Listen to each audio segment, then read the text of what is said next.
This episode of Gators Breakdown is brought to you by MyBookie. Use promo code Gators to double your first deposit only at mybookie.ag. This episode of Gators Breakdown is also brought to you by Shark Coatings. Visit sharkfloorcoatings.com when you need professional floor coating services done right the first time. Want more Gators Breakdown? Join Gators Breakdown Plus. Starting at $3 a month. Get access to unique episodes, plus a blog, chat room, giveaways, shout-outs, and more. Gators Breakdown Plus is furthering the interaction with fans and listeners like you. Head to gatorsbreakdown.supportingcast.fm to join Gators Breakdown Plus today.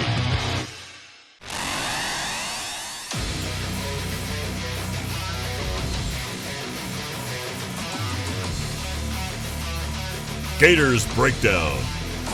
Because there's never a dull moment in Gator Nation. The Gators Breakdown podcast is ready to go. I'm your host, David Waters, and you can find me on Twitter at GatorDave_SEC. It's the bye week, so what better time than to check in on recruiting? A couple commits last week, big visit weekend during the LSU game. A lot of storylines coming out this past week, with some of the top targets on the board, commitment dates coming along as well. So plenty to get into during this bye week. Not much of a better time to sit here and look while the Gators are off this week and all the recruiting news that is out there. Let's get caught up with On 3, Gators Online, Corey Bender. He'll join us on this episode of Gators Breakdown. Corey's got this covered. It's about as deep as you can get it covered right there on Gators Online. So we'll bring him right here on Gators Breakdown and get his thoughts on what's happening in the world of recruiting. But before we get there, hit that like button. I know a lot of good topics coming up here in this episode, so do us a favor, hit that like button. Let more Gator fans out there find this episode of Gators Breakdown. Subscribe if you haven't done so yet. You get those notifications when there is a new episode of Gators Breakdown. And also, let's keep the conversation going. Gators Breakdown Plus, you can find a link in the description. You get a link to that Discord server and what all the recruiting news that is going on out there. And, of course, it's still football season, so we're heavy into conversation right there with the football season going on. A lot of football conversations still happening on Gators Breakdown Plus, that Discord server. Sign up. You'll get a welcome email. The link to the Discord will be in there for you to join. Talk to your fellow Gator fans about the program. Basically, I mean, there's even other chat rooms in there about just outside of football, other Gator sports, life stuff. So you can find there. That's what the plus means in Gators Breakdown Plus. A lot happening there, but also more Gators content, chats, live chats to be happening as well. You get Billy Napier at the SEC teleconference every Wednesday as well. So lots going on out there at Gators Breakdown Plus. And all right, here we are with Gators Online from On 3 Sports. Corey Bender joining us right here on Gators Breakdown to update us in the crazy recruiting world, all the storylines going on right now. Fast and furious. Check those guys out at Gators Online. Corey, man, how you been? Busy weekend, of course, with the big visit weekend during the LSU game. Kudos to you, man, for keeping up with it all. No, I'm doing good, Dave. Thanks for having me on, man. Just keeping busy. You know, we're about almost an early sign period, about 2 months out. So Florida's class will mostly be signed around that time. So I'm not sure how busy February will be in January. But, yeah, man, starting to get down to that home stretch, man. So we're dialed in.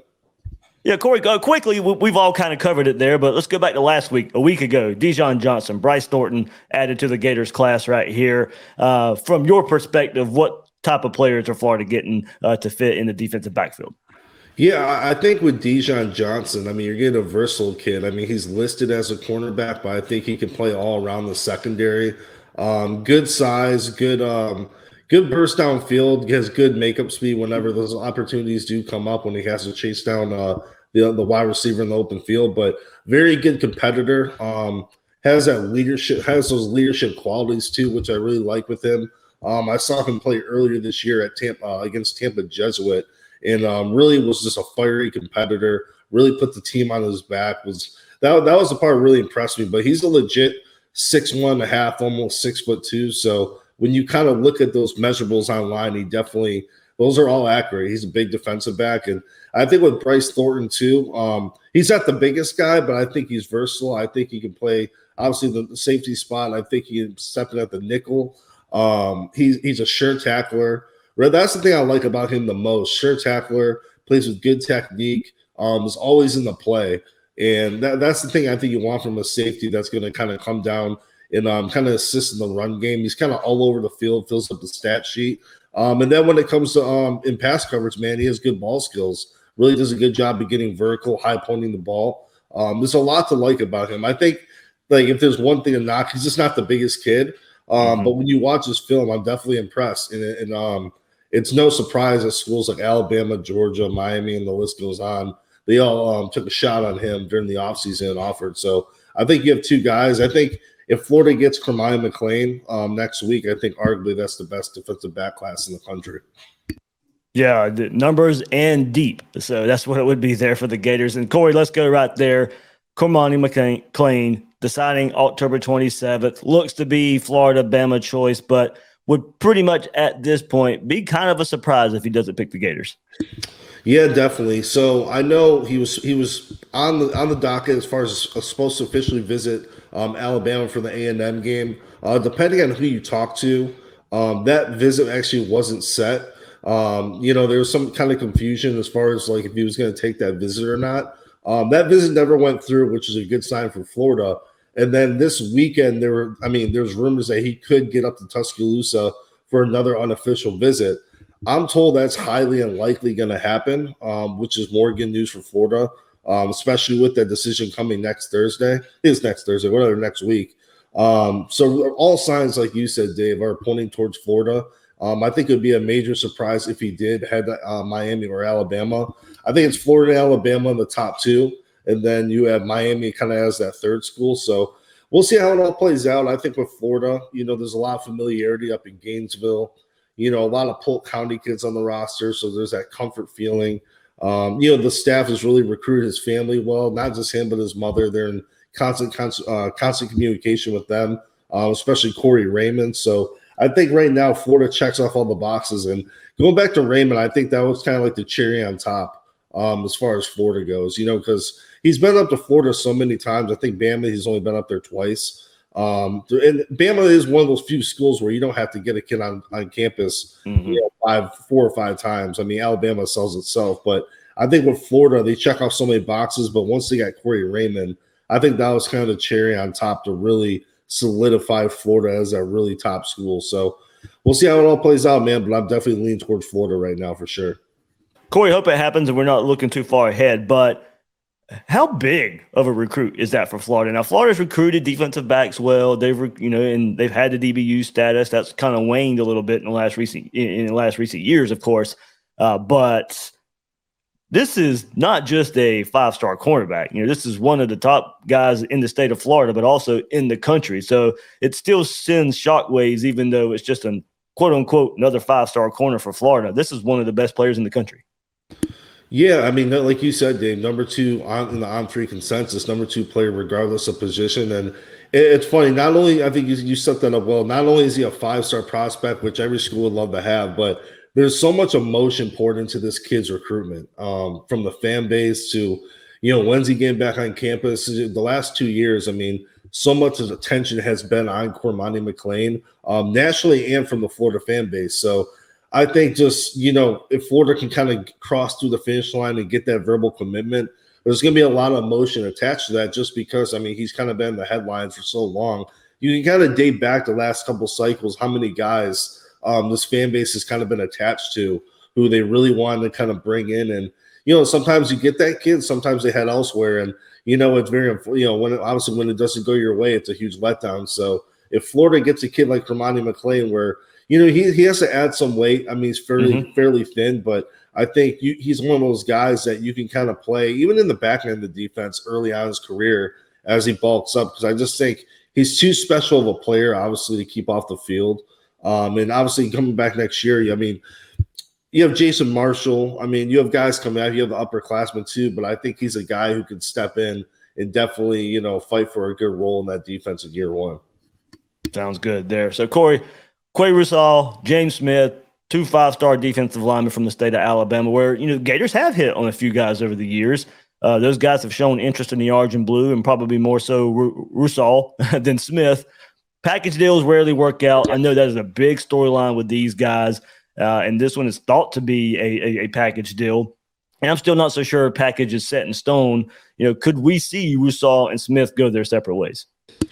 I mean, it's possible. I asked him that on the phone. Like you said, Russaw is the more talkative type with the media, where James Smith is more laid back. Doesn't say a whole lot, kind of like really doesn't really reveal his emotions that much. But I mean, there's a chance. But I asked Russaw last week, over the weekend. I was like, "Hey, are you guys definitely a package deal?" He said, "Yeah, man, we're gonna play together at the next level." So, and it's one of those instances too. They're both 5-star kids, so it's not where one's higher on the board than the other. Yeah. They're both coveted by these national schools. So that's sometimes the hiccup along the way when you come to these package deals. What is, one's a little bit higher ranked than the other. But yeah, I think with them, yeah, I'd be pretty surprised if they didn't play football at the next level together. They're very close off the field. Every visit they go on, they're together. So they've kind of tag teamed this whole recruiting journey, and really every experience they've had is been together on these campuses. So I think with Florida, I think months ago, Florida was kind of on the outside looking in. They could get an official, and I think most fans, even Florida, were kind of, from what I've heard, was Florida, obviously they want the kids really bad, but they understood coming into this it's going to be an uphill battle. It's not going to be easy. John Walker is more the one that's clearly in the picture as far as a legit opportunity to get him in the class. But Mike Pearson, Sean Spencer, a lot of these guys they pushed all the right buttons when the Alabama dude came into town. They really like campus. Russaw himself said UF had the best dorms that he's seen. Really sees the opportunity to play year one at Florida, especially with Brenton Cox, as we all think might go to the NFL after this year. So I think Russaw sees the opportunity to play early. And then James Smith, too. I think interior, if Gervon Dexter leaves, you have some opportunity to play early there at Florida. And they both said to each other, can we see it? Russaw asked Smith on the visit, can you see yourself playing here? And he's like, absolutely, man. I could definitely see myself here. So I think, but at the same time, I think Alabama is probably number one for them.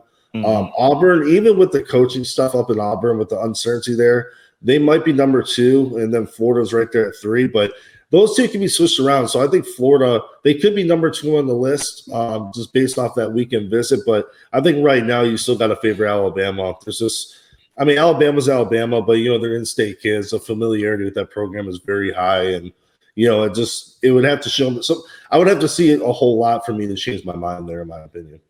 Yeah, especially if that package deal kind of comes out. Maybe if you could get them to switch, you might get a Russaw more so. But if that package deal holds up, it does kind of maybe favor Alabama right there in the end. Corey, you brought him up.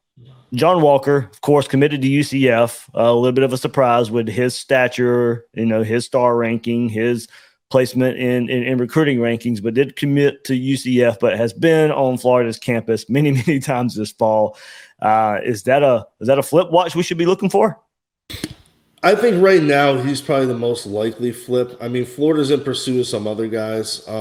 There's about 3 or 4 guys Florida's actively trying to flip, but I think right now, just like you said, Dave, based off the amount of visits Florida has got throughout the fall, that familiarity, with Sean Spencer and the rest of the staff, he's feeling like a top priority for this staff as well. So I think right now, Florida's definitely the most likely. If he's changed his mind, Florida would be that school if he changed his mind too. But I've said this to a lot of people too. It's not going to be easy. As much as he's visited Florida, he's still very pleased with that UCF commitment. I know obviously he's kind of a homebody kid from what I've heard. He likes kind of like being close to home, close to his family, and then obviously UCF is going to be Power 5 more than likely in the coming years. So I think with him, he could probably play very early at UCF, possibly start in year 1. Play close to home, and the kid's a really good player. And from what I've heard from a few people up in Gainesville, a few sources, is that Florida really is that high on Walker where they could see him challenging for a starting spot in Gainesville in year 1. He's very, very high on their list. So I think with Florida, they're pushing all the right buttons. They're really going all in, and they've told them, hey, we're not going to stop recruiting you until you sign those papers. So it's going to be that relentless pursuit until Walker crosses through the finish line. So, Right now, it's to me, I almost have it as a 50-50. It's going to be interesting how this finishes, and Florida will likely get an official in early December. So that'll be key, to get my campus, and I think that'll be good for both parties. He's came to a lot of games, but he's kind of eager to sit down and have more FaceTime with the staff, go through film, kind of do all those things. So that'll be a really important visit, and I've kind of mentioned this to our subscribers at Gators Online. It's really, I mean, you got to win over Walker, but from what I've heard, I know his parents, his family's really on board with UCF. It's about winning them over and really convincing them, hey, respect to UCF. We know you have a great situation there, but hey, at Florida, we can match that or do better, and we'll take care of your son type thing. So it's just really about winning the family over. It's nothing Florida isn't doing. It's just there is a lot of comfort at UCF, and that's not easy to shake. Yeah, that was, we knew the proximity was going to come in play. It's still not that far, but as you said, home body kind of comes into play there. So it might be tough to overcome, but yeah, you got to watch for the flip there as we count down these days to December.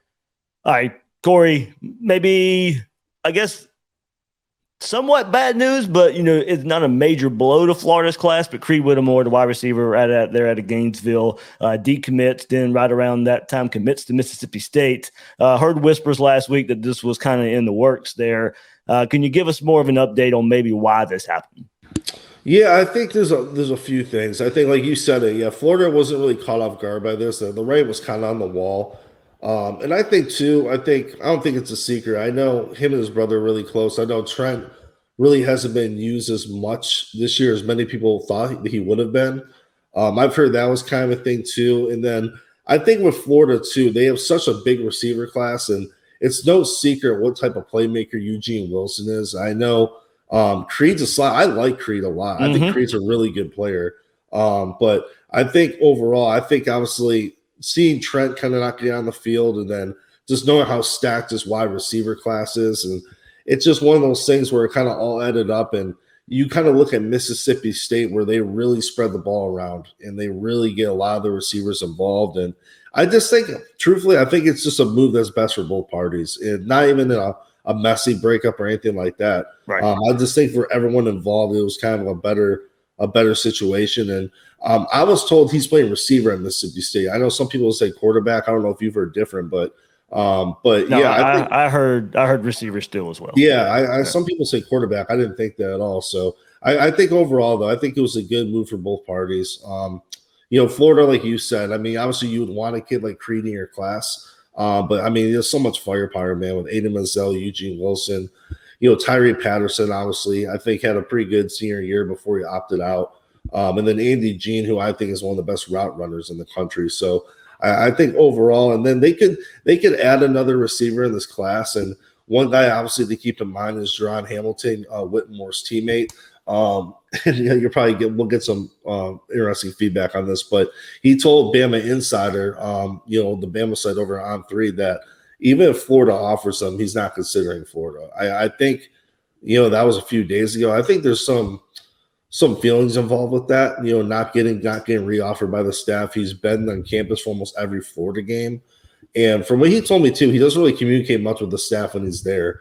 So I think with Alabama, Tennessee, Michigan, some schools prioritizing him, and then realizing, hey, Florida has to reoffer me, it's like, whatever. He's just like, they offered me. Like, yeah, I can tell maybe there's some feelings involved there. But if Florida does end up reoffering, maybe he changes his mind. So it's going to be interesting to see where Florida goes for that last wide receiver spot. Yeah, and may even be a spot they just say for the transfer portal. Because if you're going to have this big shift in the wide receiver room, you probably don't want it to all be freshmen. So, 100%, man. And I mean, like, that's the thing too. Like, you want to have a good receiver class, but at the end of the day, you kind of also want an immediate playmaker. I mean, it shows with Ricky Pearsall what they got this year, and I'm sure. Yeah. I mean, the one guy that came to mind that a lot of Florida fans have been upset by is Jacob Coing, Arizona, the kid from UTEP. And he went to Arizona. I know he had a kid back home. And, Florida offered him, and now he's leading the Power 5 in yards after catch and has almost 1,000 yards at Arizona. And I see some Florida fans the last few days be like, God, we missed on this kid. But I think right there it just shows, man, the portal, like how successful it's been at certain positions. And I'm sure there's going to be plenty of pass catchers available for the staff to pursue. Yeah, I think so too. As well. So Keon Keely, of course, decommits from Notre Dame, opens up. Many thought, okay, well, he's just going to immediately flip to Alabama. Well, that didn't happen. Florida gets more involved. Alabama's still involved. Ohio State moves in as well with this recruitment. Kind of seems Florida might be trailing those other two schools, Bama and Ohio State, as this one heads down to December. Yeah, absolutely. I think with Florida, there's a lot of familiarity there. That was the lifelong favorite school. He's been there a good amount. I mean, this year he's only been there twice, but in the past he's been there about 3 or 4 times. But yeah, right now I have it as Alabama 1, Ohio State 2, and Florida 3. The family wanted to officially visit Florida for the Kentucky game, and I was kind of telling people, man, the staff has been adamant about by not adjusting the schedule when it comes to their blueprint for official visits. So, they always wanted to host kids for the LSU game and then host the rest of the kids in December. That way they can fully focus on the season. I mean, a lot of people don't understand how much goes into these officials during the season, man. It's a lot. And especially for some of these kids, I mean, you really got to roll out the red carpet. So, yeah, but the thing is, though, with Keely, they kind of made it almost like an official visit. They had him there for 2 days and really rolled out the red carpet, show him everything you need to see. And I spoke to his mother in the last couple of weeks, and they feel like they've seen everything at Florida. It's not, they need to come back and have some questions answered. They've seen everything. They're familiar with Gainesville. They're familiar with the program. They speak with the staff all the time. But at the same time, I look at that as kind of like, man, if Florida doesn't get an official, I mean, I just don't see them winning out, especially with the amount of buzz with Bama and Ohio State. I mean, Ohio State got 2 visits in September, including an official, and then Alabama just got an official. Just got an official not that long ago. And when he was committed to Notre Dame, they got him on campus during that time as well. So, we just got to see how it all plays out, man. So I think with Florida, I think right now they're number 3 on the list, and it's going to. I think Alabama, you got to be trending towards them. All right, it is a bye week for the Gators, so you can concentrate on other football games. Make those football games worth more at MyBookie. MyBookie has the biggest online selection of odds and contests to fill all your sports betting needs anytime, anywhere. Bet on the NFL, college football, MLB playoffs, or play for a share of big cash prizes in the weekly blackjack tournaments. If you've been waiting for the right time to get in on the action, that time is now. Make your winning move today. Sign up at MyBookie, use promo code Gators, and claim your deposit match of any amount up to $1,000. Again, that is promo code Gators to claim your bonus. Experience sports in a whole new light and make this season a winning one. Bet anything, anytime, anywhere at MyBookie. You know the goosebumps you get when Florida takes the field? Or when that 63-yard Hail Mary actually works? Or the thrill of a game-winning interception in the end zone? What a rush! You can experience that same rush every day at your home with Shark Coatings. We'll cover your old, ugly concrete with a beautiful industrial concrete coating and a warranty that lasts longer than most careers in professional football. So whether your garage floor is for parking, partying, or working out, Shark Coatings can transform it. And if your pool deck is starting to look like a bulldog, old, cracked, and smells like pee, Shark Coatings can transform that too. Shark Coatings is easy to clean, stain resistant, and is 100% antibacterial and antimicrobial. We're easy on the eyes and on the maintenance. Gator Nation is worldwide, and Shark Coatings is based right in the heart of it. So whether you live in Brunswick, Georgia, or Live Oak, Florida, down to Ocala, over to New Smyrna Beach, or anywhere in between, contact us for a free estimate today. Learn more at sharkfloorcoatings.com. That's sharkfloorcoatings.com. A few more thoughts right here with Corey Bender, getting some more thoughts on this class, and we'll even pick ahead to the 24 class in just a second too. But Corey, right here out of Jacksonville, where I'm from, of course, Jordan Hall's name has been brought up, and now some recent news with him too. Right here out of Jacksonville, defensive lineman. Florida, of course, targeting so many defensive linemen this class. This one, and luckily so, because they're competing with Georgia and Alabama, and we just heard Ohio State for a lot of these defensive linemen right now. But Jordan Hall comes here, not a whole lot of information on him, maybe where he's leaning, but it thought right now seems to be Florida maybe behind Georgia right now for that battle. Yeah, I would chalk it up as that right now. I mean, I think Florida's got the most visits from Jordan Hall. I mean, you have Georgia, like you said, in the mix. LSU's kind of been mentioned. He's going to take an official visit to Ohio State in November. But yeah, I think right now, Georgia, you have to kind of give them the lead. He's actually going to Alabama this weekend for an official too. So I think right now it's Georgia, maybe Florida in that second spot. Because he really raves about the staff, man. I mean, he really likes the recruiting staff in Florida. Just the staff in general from top to bottom, they're all recruiting him. So he's getting the red carpet treatment. You go in Gainesville, he was blown away by the fraternity houses when they had his name on it, written outside on the big poster outside, and he was blown away by that. So I think with Florida, he's seen everything he needs to see. He's another kid that could take an official visit, could not. He's been there so many times, and initially I was hearing he wanted to officially visit schools farther away from home. Just because he's been to FSU in Florida so much. And then even Georgia, I mean, he went to Georgia. I don't think he went for official yet, but he still might.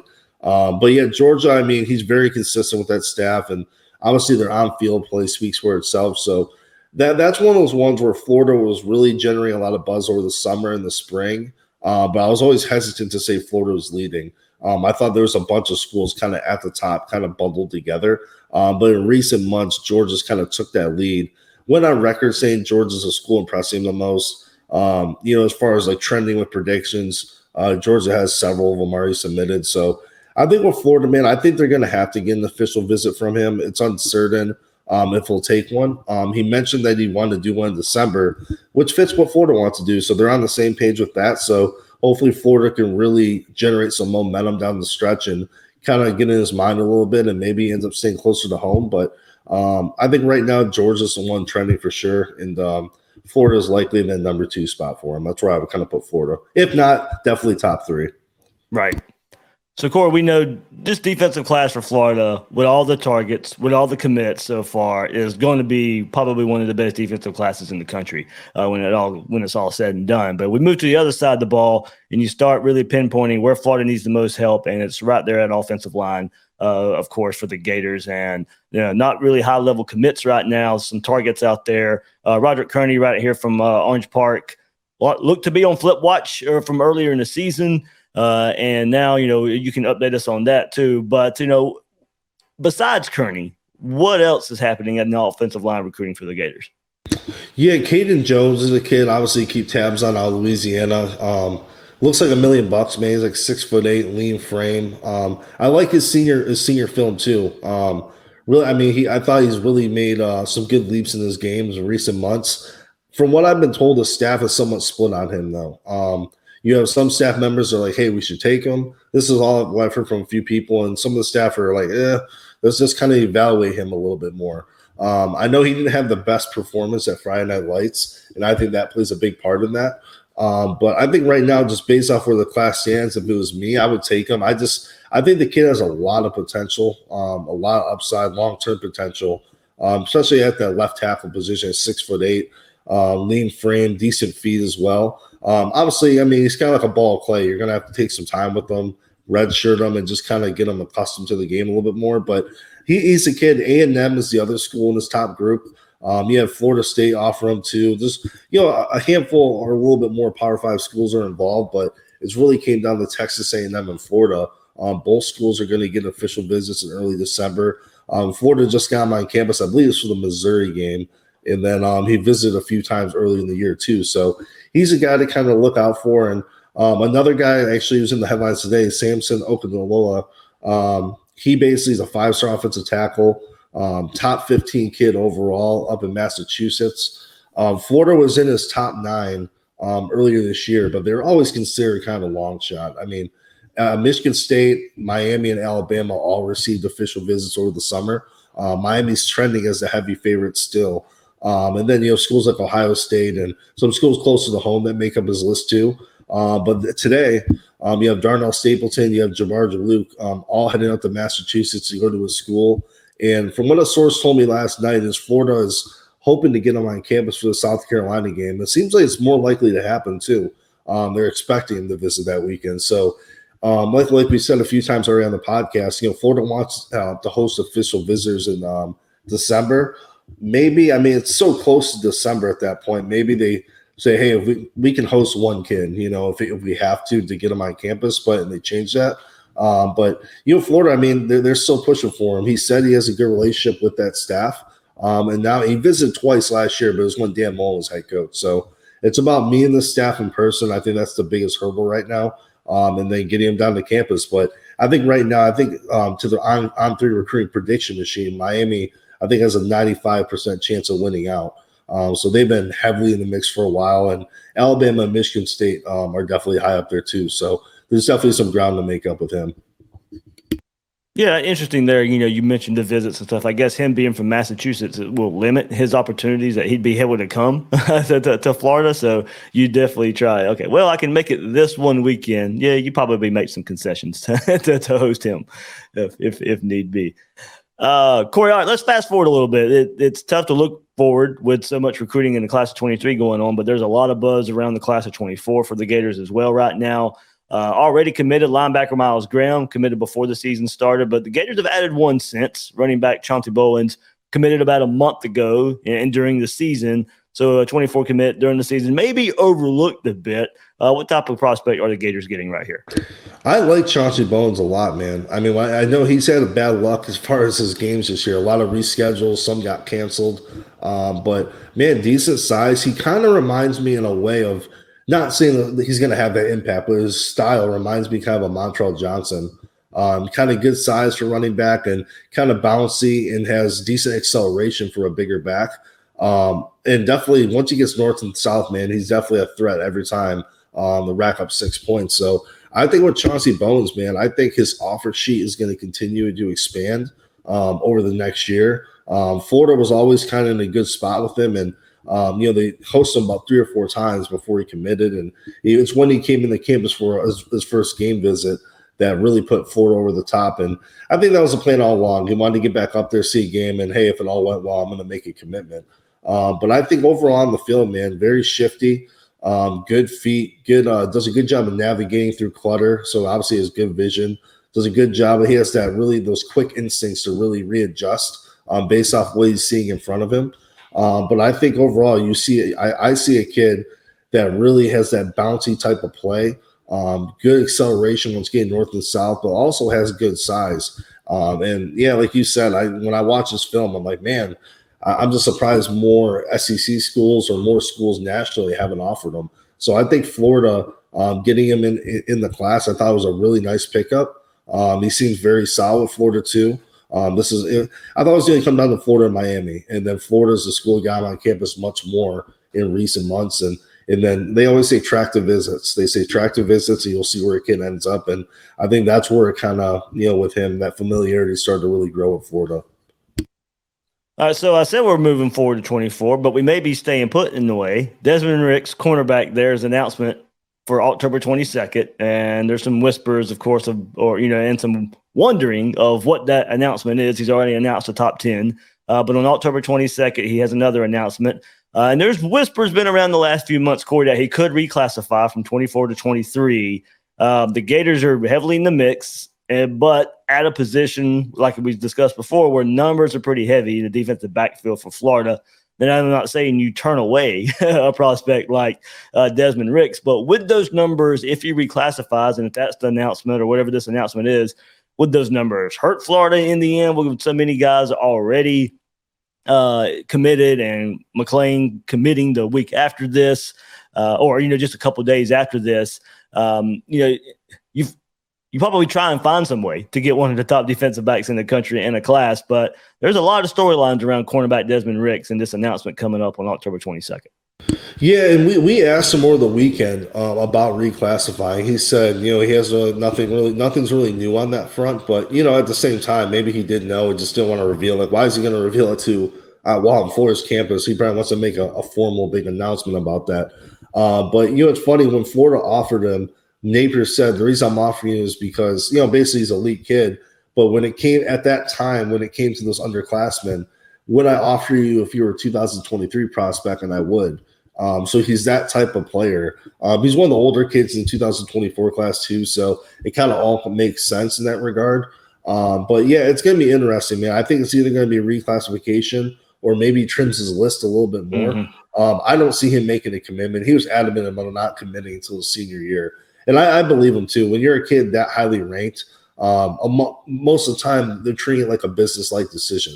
They're really calculated with what they say and what they do and what schools they're going to visit. And it's a big deal. I mean, at the end of the day, recruiting is about being a student athlete. But at the end of the day, when you're a kid like that, there's a lot on the line, especially for your long-term future. So if he did make a commitment, which I don't expect him to, I would honestly go with Alabama. I know when he tweeted that out, I mean, his whole entire Twitter was flooded with Gator fans everywhere. And they're really just in the comments, and people thought, hey, just got off a Florida visit and, whatnot. But, you just got to be honest with yourself. I mean, obviously Florida lost that game versus LSU, and, there are some points. And he said the secondary needs help, but he feels like he can step in and help that group. But it wasn't like that vibe where, hey, Florida just shot up my list. And, where you would think, okay, could he commit? So I think right now, overall, I think reclassifying might be the most likely thing he's doing, or trimming his list. It's going to be, I just don't see it being a commitment. And if for some crazy reason he did commit, Alabama would be my prediction, at least this early. Yeah, and if he does reclassify, I mean, he'd have to make the decision soon anyway, though, right? So, I mean, and then the thing is, too, it's like, I think with Florida's numbers, going back to what you were saying at first, like, I've heard Florida doesn't really have a set number for this class. It's really about just getting the best players available. And that's why you see such a big D-line class. You see a receiver class that's fairly big. I mean, receiver needed help. Honestly, it's a pretty thin room. Tight end, from what I've heard, they plan on hitting the portal for the tight end position, in the coming months. But, yeah, I think with this class, I mean, regardless of what your numbers are, a guy like Desmond Ricks, if he wants to come, you just make it happen. And you saw what happened over the summer. I mean, it's unfortunate. It's part of the game. And some guys on the roster didn't come back. They kind of parted ways with some guys. So it wouldn't surprise me if that happens again with a few more. I haven't heard that, but just based off with a new staff. And if you want your guys to come in, you kind of have to make some of those adjustments. So we'll see, though. But, yeah, Desmond Ricks wants in the class. You just got to make it happen. He's that type of talent.